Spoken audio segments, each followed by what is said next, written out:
claim to be an angel, and I've openly admitted to everything that I've ever done. The people that knew him would have thought that the Pope would be more capable of committing a crime. I wanted to hang his ass. I wanted to rip his eyeballs out, tear his head off. That's what I wanted to do. I just can't picture that his sexual appetite got so much out of control. He was not only one of the craziest, but one of the scariest human beings because he functioned in normal society. He is the most notorious serial murderer ever. No one can hold a candle to John Gacy.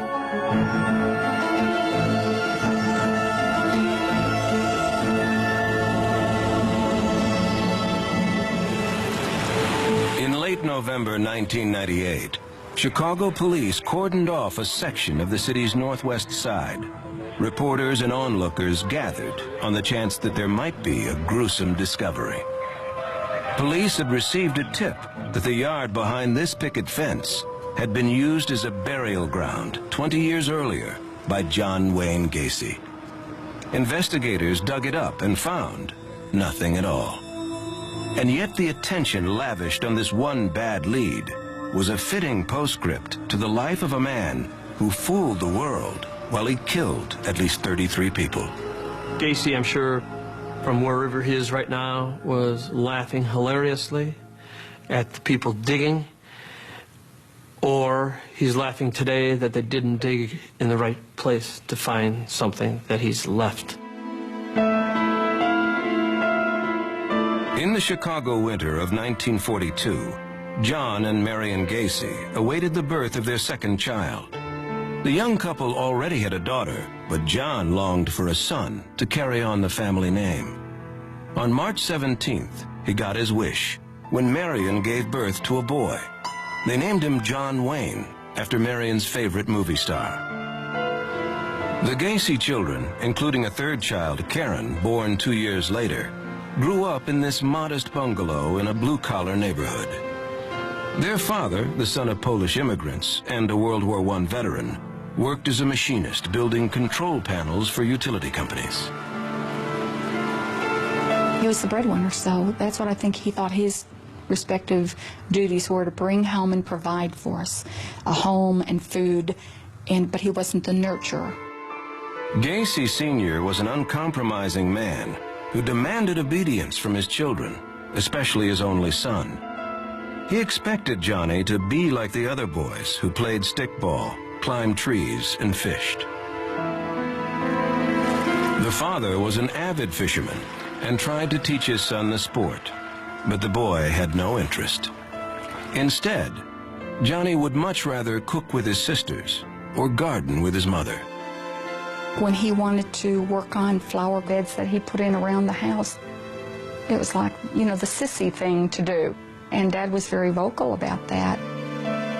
John wanted his father to know, Dad, I love you, I am your son, but please, let me be Johnny Gacy.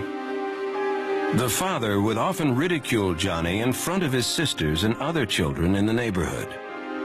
It's just a constant stream of, you wimp.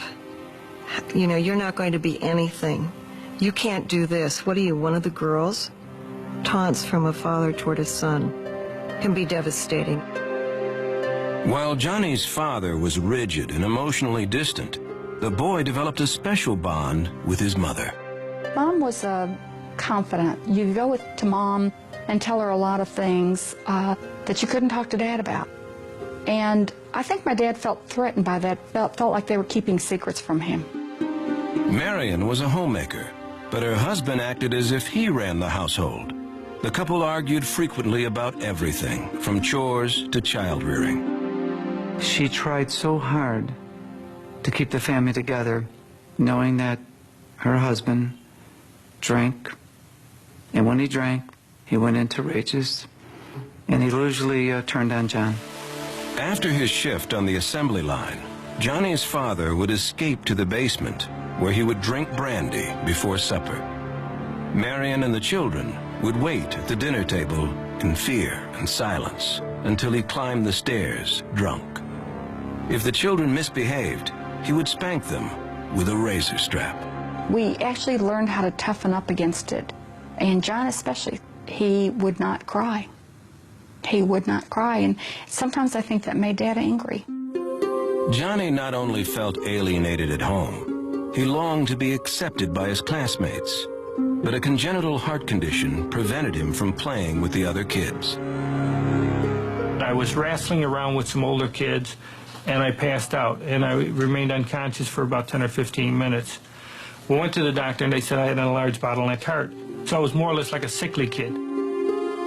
Gacy's father expressed no sympathy for his son and saw the heart condition as one more failure. He pressured the boy to do well in school. Johnny disappointed his father even more when he fell behind in his studies because he was at home sick so often. In 1954, when he was 12, Johnny made his first real attempt at fitting in with the other boys when he joined the Boy Scouts. He earned merit badges in wilderness survival and campfire cooking. But despite his sense of belonging and achievement, Johnny knew he was different from the rest of the troop. The only other person who recognized this was his best friend, Barry Bushelli. One afternoon, while playing in his bedroom, Johnny shared a secret with his friend. Johnny had his mother's silk panties and bra sitting in a bag in his closet. I was astounded. I said, Johnny, what are you doing with those things? And he said to me, he said, I wonder if I ever dressed up as a woman, how I would look. Young Gacy was deeply confused about his sexuality, but there was no one to help him, so he buried his secret deep inside. By the time he entered high school, the young man had learned to hide his confusion. John dated several girls and attended school dances with them, but neither his grades nor his health improved. In 1960, while attending Prosser Vocational High School, John was learning the printing trade. He had several fainting spells in shop class. His teachers agreed that he would never be able to work with machinery. John dropped out. He had disappointed his father yet again. I couldn't get along with my father. I mean, he was just overbearing. I was dumb and stupid, never would amount to anything, and so I just took off and said, to hell with it. In 1964, when John was 22, he accepted a job as a shoe salesman in Springfield, Illinois, the state capital, about 200 miles south of Chicago. On his own and free from his father's resentment, John was determined to make a name for himself. His mother, Marion, and sister, Karen, both thought a little independence was exactly what he needed.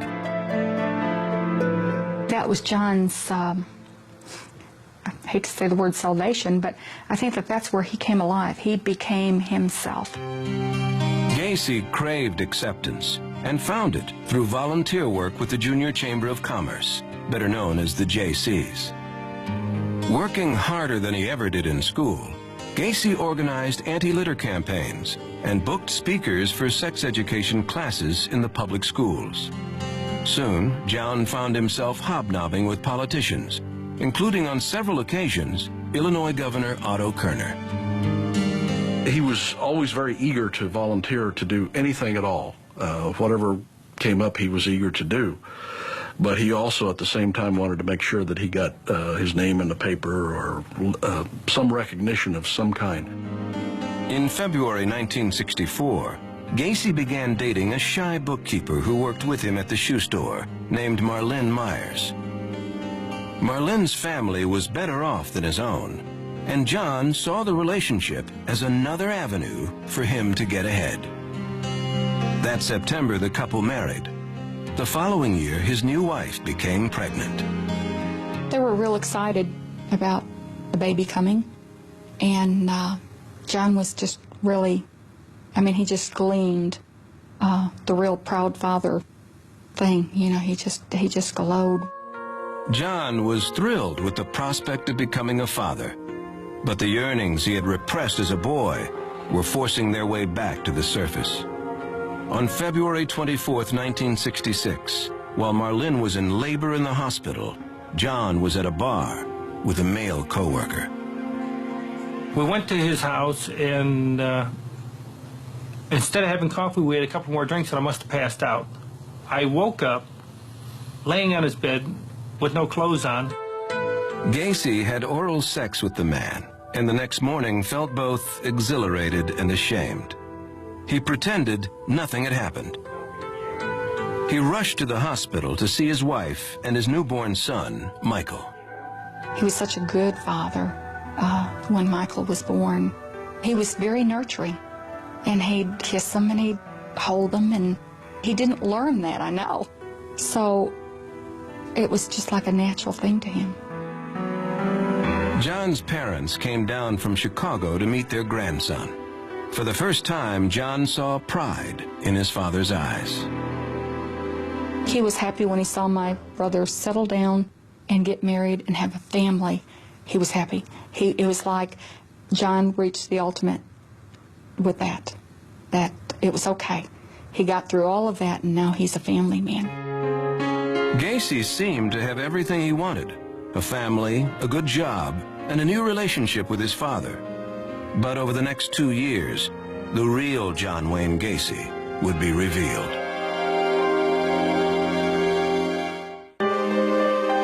By the mid-1960s, John Wayne Gacy had made a name for himself as a young civic leader in Springfield, Illinois, and by all accounts had a promising future. But the ambitious family man was hiding a sexual compulsion that threatened to ruin him.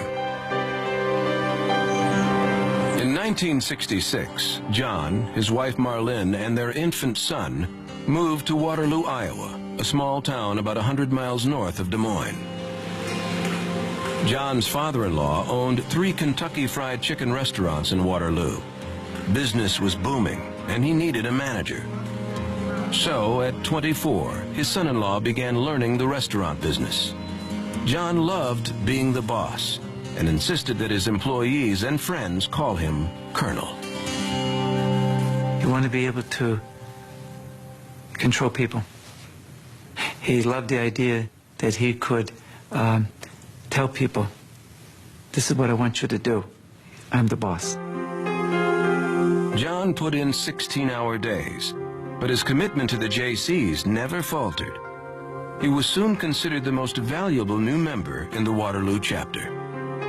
I think probably it's just John's personality. He was very ambitious and wanted to be loved by everybody and liked by everybody and accepted, and it was just his way.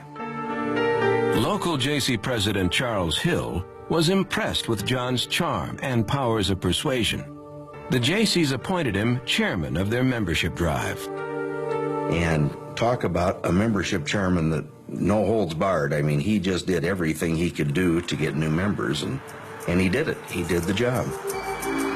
Gacy lured men into joining the JCs by inviting them to the Clayton House Motel, where he screened illegal stag films and hosted orgies with prostitutes. In one evening, he signed up 20 new members.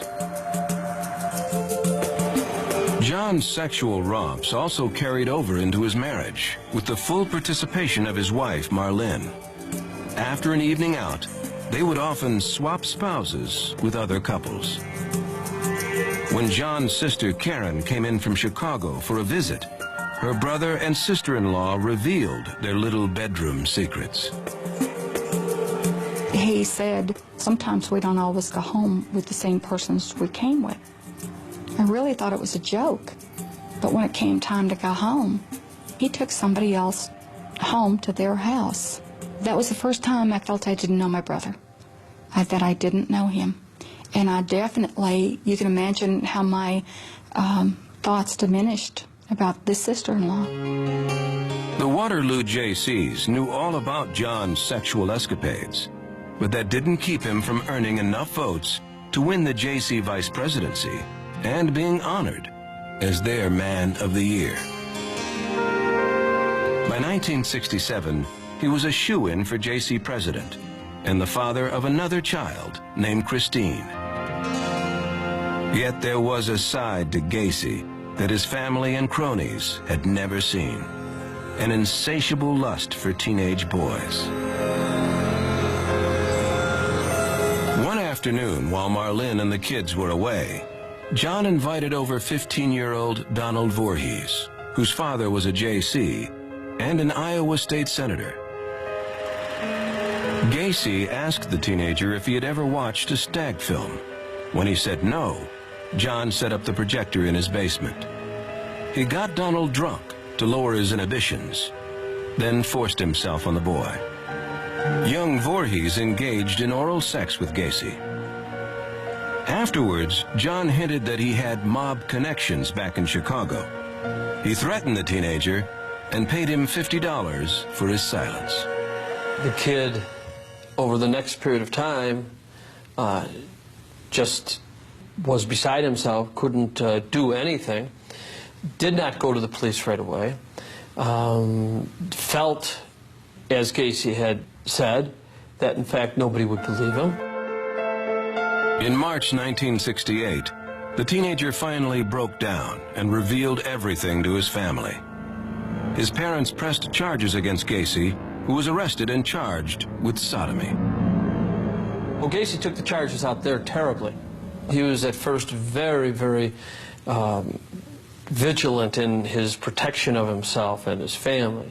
He was one of these, it was one-on-one, it wasn't me who did this, I wouldn't have done it, the kid's a liar. Gacy was convinced he could outsmart his accusers and insisted he be given a lie detector test.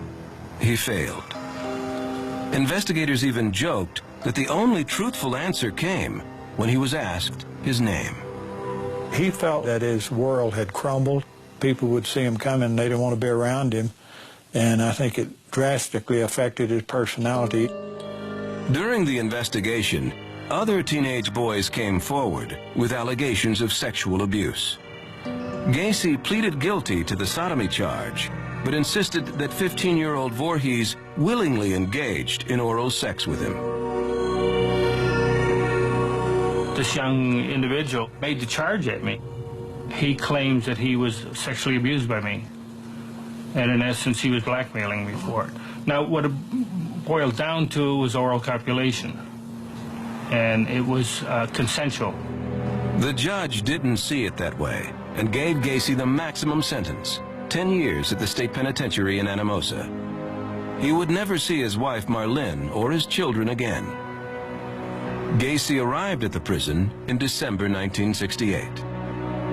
It's like he accepted it, like I did the crime so I get the time. And I mean, he didn't say anything, but just, he didn't break down. Again, he didn't cry.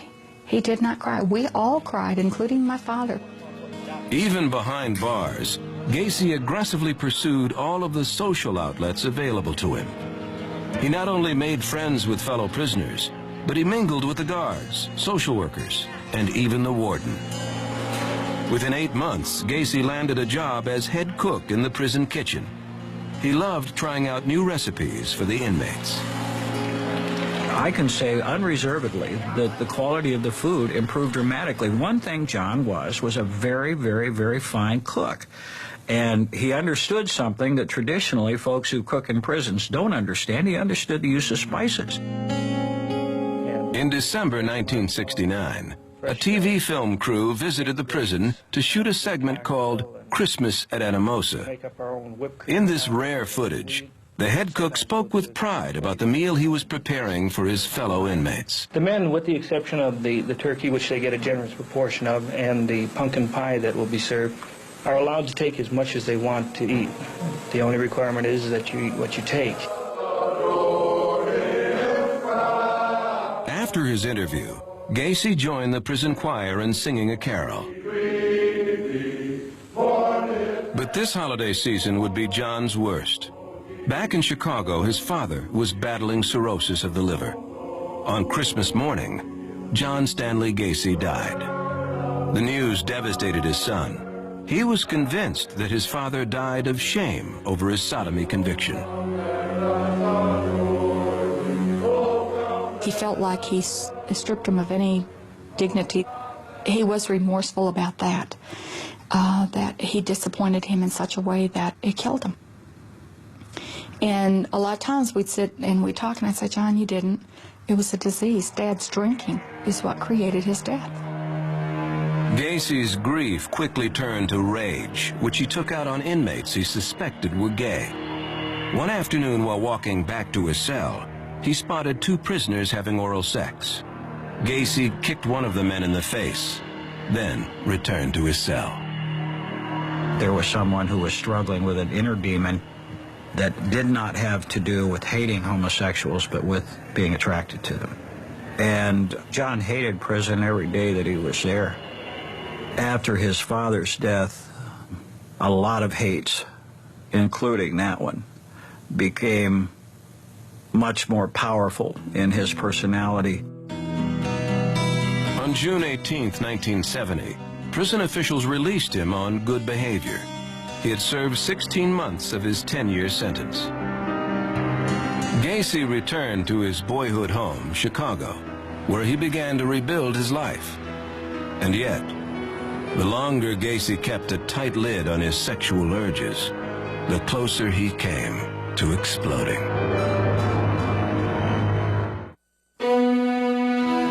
In June 1970, 28-year-old John Wayne Gacy left Iowa after serving time in prison for committing sodomy with a teenage boy. His wife had divorced him, and he would never see her or his two children again. John returned to his hometown, Chicago, alone, and let his family there know that he was determined to start a new life. Gacy moved in with his recently widowed mother and got a job as a short-order cook. John worked hard and stashed away every penny he made. It's like he couldn't rest. Something definitely was driving him. And his temperament was different. It's almost as if he had a little plan of action. He was going to be successful. By June 1971, Gacy had saved enough money to start his own contracting company. He called it PDM, for painting, decorating, and maintenance. The following year, John and his mother bought this ranch house in Norwood Park on the outskirts of Chicago. By now, he had a steady girlfriend named Carol Hoff, who was recently divorced and on welfare. Gacy had known her since high school. John confided in Carol about his bisexuality and his prison record. She was naturally concerned, but tolerant. She saw her boyfriend as a hard-working, caring man her children loved. From the beginning of their courtship, her two daughters, Tammy and April, called him Daddy. He loved the girls, and they loved him. There's no doubt about that. But his and Carol's relationship was that of a friendship as well as their love for one another. Yet Carol's affection was not enough for Gacy. He could no longer control his hidden attraction to teenage boys. Something deep inside of him was about to snap. On January 2nd, 1972, Gacy picked up 16-year-old Tim McCoy at the Greyhound bus station. John offered to show the boy the sights, then lured him back to his house, where they engaged in sex. When they were done, Gacy grabbed a kitchen knife and plunged it into the teenager's chest. Then he buried the body in the crawl space under his house. It was impulsive. He really hadn't planned on killing him. But I think that once he did make that move, it gave him the ultimate power trip. Gacy was able to act as if nothing had happened. 7 months later, he and Carol were married. She and her daughters moved in with John. His mother moved out to give the newlyweds privacy. Soon after the wedding, John's relationship with his wife began to deteriorate. He still longed for sex with young men, wherever and whenever he could find it. On the night of July 31st, 1975, Gacy had the house to himself and invited over one of his young employees. 16-year-old John Butkovich had worked for Gacy for nearly a year. First, on the pretext of doing a magic trick, he coaxed the boy into slipping on a pair of handcuffs. And he says, "What's the trick to this? I can't get these things off." And at that time, Gacy went in his pocket and grabbed the key to the handcuffs and says, the trick is you have to have the key. Then, with his victim gagged by his own underwear, the sexual torture began. Afterwards, Gacy looped a rope around the teenager's neck, then slid a stick between the knots. It's a tourniquet, so it cut off the air. So if you're going to kill somebody, you just put it on their neck and twist it 3 times or 4 times or whatever until the person stopped moving. He removed the handcuffs and disposed of the body. Now Gacy had killed twice. His psychiatrists would come to believe that the motive could be traced to his abusive childhood. There began to be a confusion between feeling better about himself in the sense of empowering himself to overcome this childhood sense of failure and his sexual desires and needs. He liked handcuffs. He liked to hurt people. But he did it more in the sense of wanting to experiment to see how somebody would react. Gacy's double life had taken shape. Family, friends, and business associates had no idea who the real John Wayne Gacy was. Not only was he a prosperous entrepreneur by day, but even entertained children in hospitals. He would dress up as a clown he called Pogo. When I got into clown makeup, I regressed into childhood. It was fun being a clown because you could be yourself or just let yourself go and act a fool. Gacy even dabbled in Cook County politics and was named a Democratic precinct captain. He would help people. He would do favors for people. The old-fashioned precinct captain, if they needed something, a garbage can or something, he'd get it, a Christmas tree, he'd get it for them. If they needed construction work, he would do it and have somebody do it for them.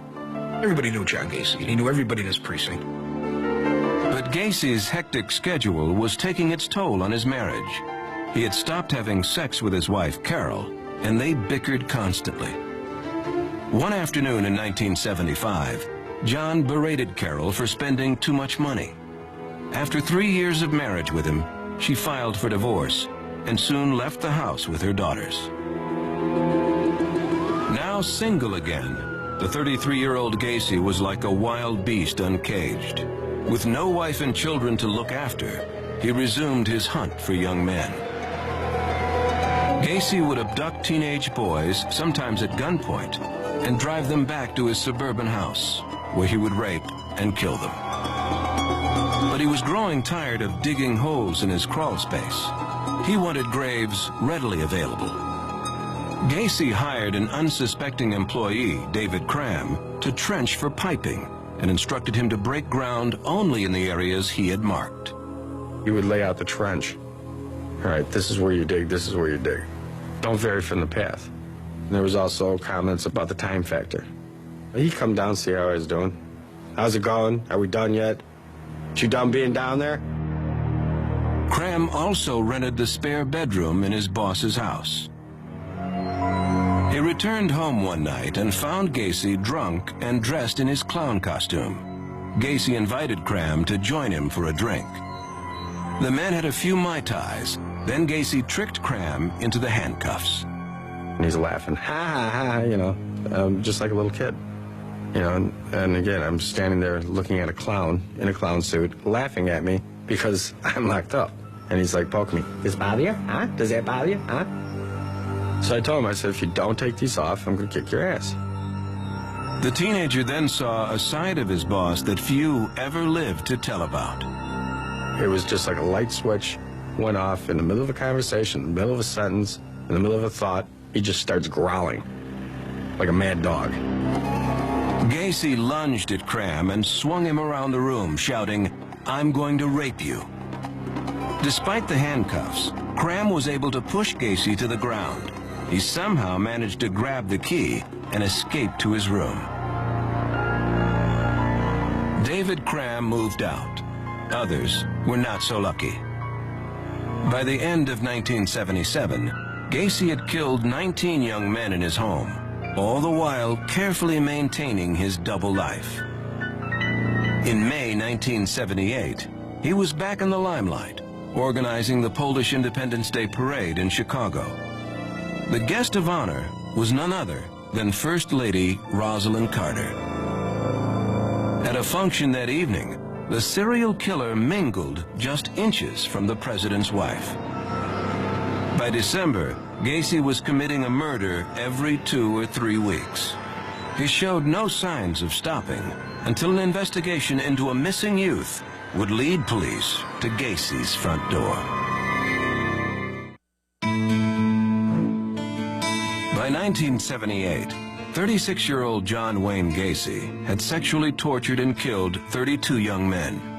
He had not only managed to cover up his crimes, but to keep up his status as a businessman and community leader in Chicago. On December 11th, Gacy met with a client of his contracting company at the Nissan Pharmacy in suburban Des Plaines. Gacy was bidding on a remodeling job. Around closing time, he abducted 15-year-old Rob Peast, who worked at the drugstore. Gacy had lured him into the car with the promise of a better-paying job with his company. The teenager was never seen alive again. He became Gacy's 33rd victim. The next day, after witnesses at the pharmacy said Peast was last seen with Gacy, police questioned him about the boy's disappearance. He would say, I was in the drugstore, but I never saw him. You got the wrong guy. It was always, I'll cooperate. He had gotten away with so much before that he thought he was so smooth that he'd get away with this one just as easily. This time, Gacy couldn't talk his way out of trouble. Police didn't buy his story and got a warrant to search his house. While they found nothing they could tie to Peast, they did discover numerous personal items belonging to other missing teenagers. Gacy was now a murder suspect, but without the bodies, little could be done. Gacy was placed under 24-hour surveillance. If he was nervous about the police presence, he was putting up a good front. The first night of the stakeout, Gacy picked up the officer's dinner tab. My partner and I had to continuously remind each other that he's a suspect for murder.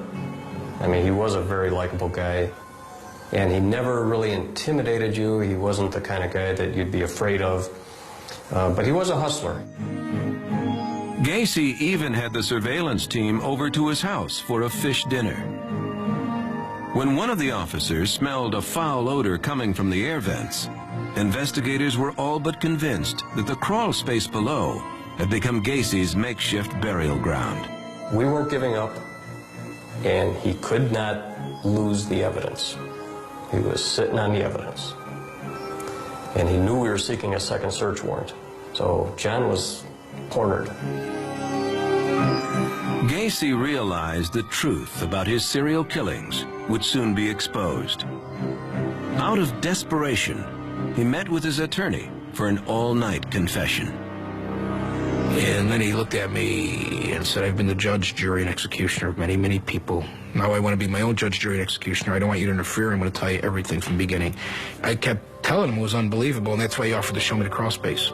He was going to prove to me that he committed the murders, and I don't want any part of that. Amirante didn't need to see it, because within hours, investigators were on their way. They had their second search warrant. When they descended into the crawl space, it didn't take long for them to dig up a human bone. On December 21st, 1978, John Wayne Gacy was arrested for murder. At the police station, Gacy seemed to take the news well and even joked with police while they were booking him. When investigators asked where he was born, Gacy looked up and proclaimed that he was, quote, born in a state of confusion. The mugshot captured Gacy laughing at his own wit.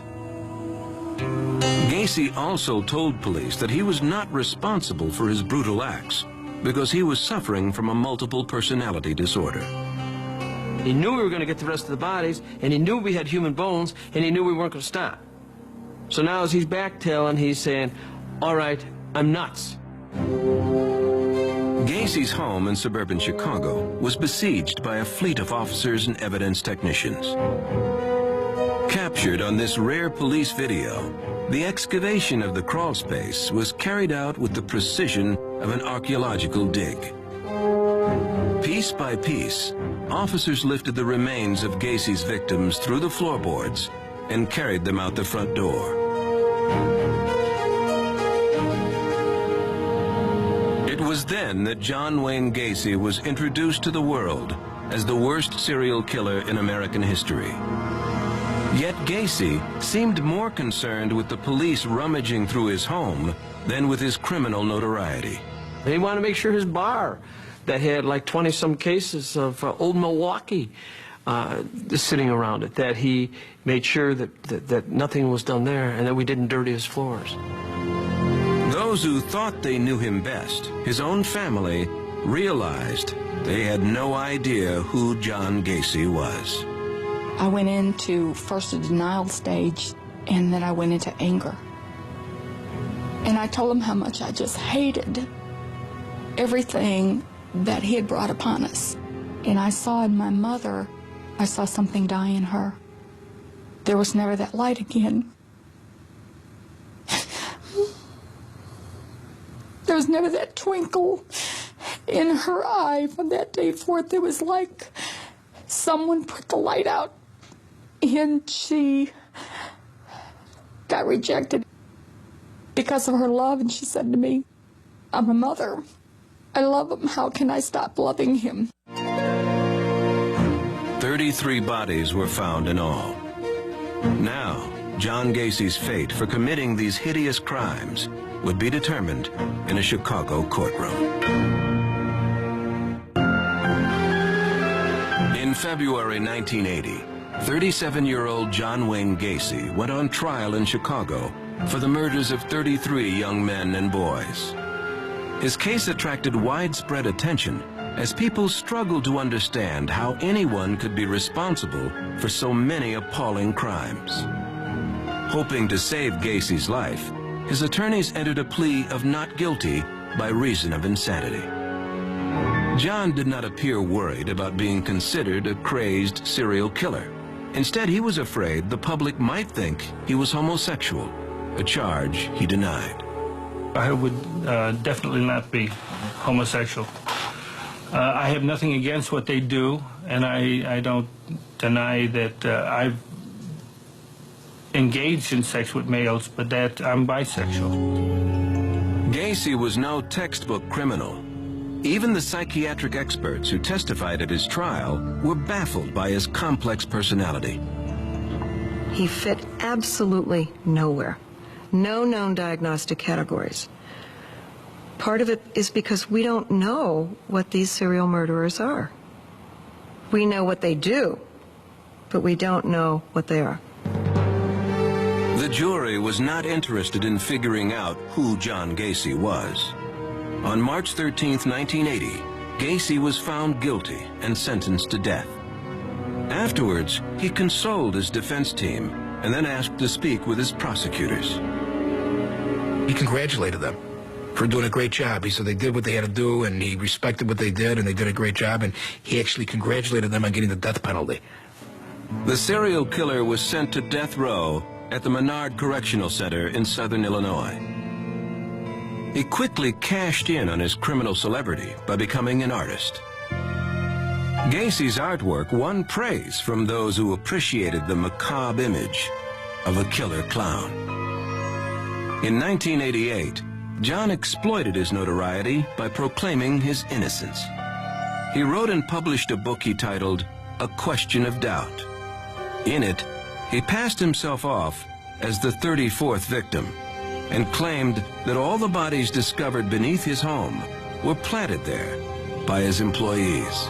The idea that I'm a homosexual thrill killer, that I strolled down the streets and stalked young boys and slaughtered them. Hell, if you could see my schedule, my work schedule, you know damn well that I was never out there. One person who kept on believing Gacy was his mother, Marion.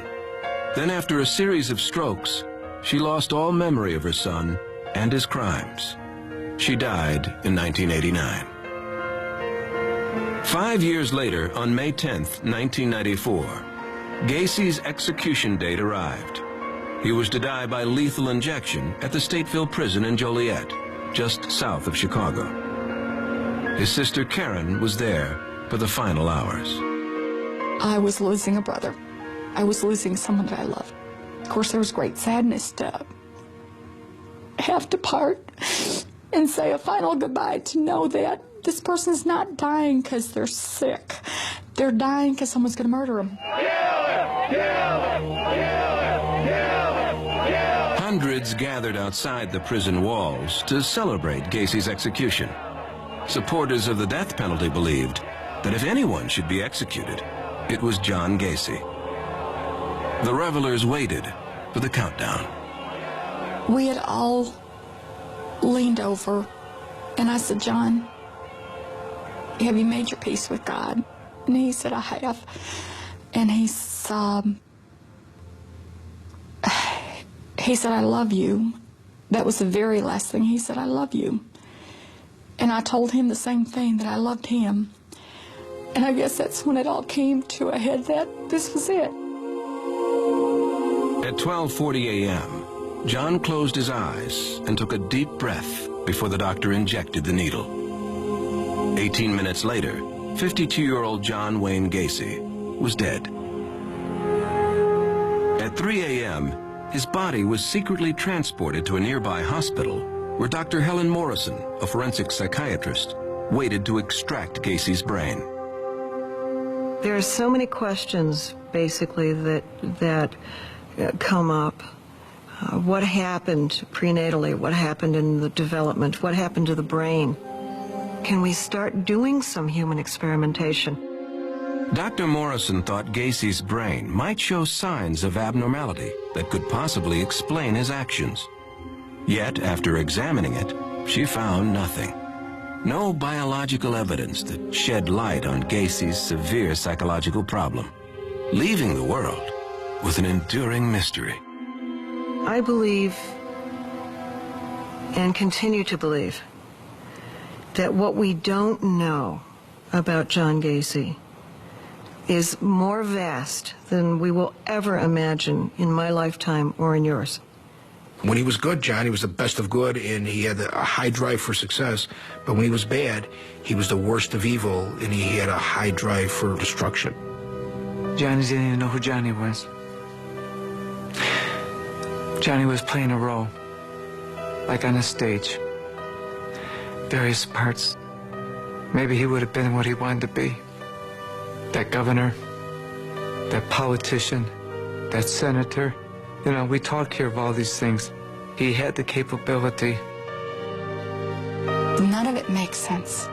For his character, for everything we knew about him, I just can't picture that his sexual appetite got so much out of control. I don't think we ever know the person. I really don't. I don't think there's any way you can ever know what's going on through another person. And it's kind of scary to think that we don't know. I mean, we just really don't know.